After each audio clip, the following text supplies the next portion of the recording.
Before po, ang background ko po ay registered nurse at licensed broker. Before po, meron po kaming traditional na business, ang computer shop.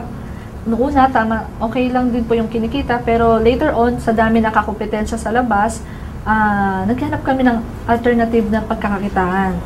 Kaya noong June 2009, na-introduce sa amin ni Upline Dario Gurion ang B-Mobile. Dahil po sa B-Mobile, ginawa po namin B-Mobile, one year na po kami mahigit dito. Nagkaroon po kami ng sariling bahay sa Makati at saka meron po kami isang paupahan na nagpaparental po kami ngayon.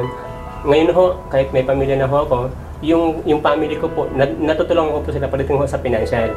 At ang maganda rin po dyan, yung kanilang panghanap buhay ho, nabibigyan ko po sila ng isa pang magandang hanap buhay.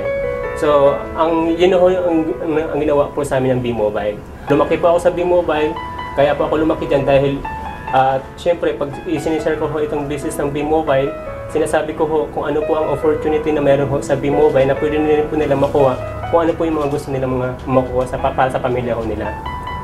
At yun nga po, kung halimbawa, sa kayo ho, no, nakikinig po kayo ngayon dyan, member ka po ng B-Mobile o matagal ka na po member ng B-Mobile, gawin nyo lang ho, tuloy-tuloy nyo lang itong negosyo ng B-Mobile.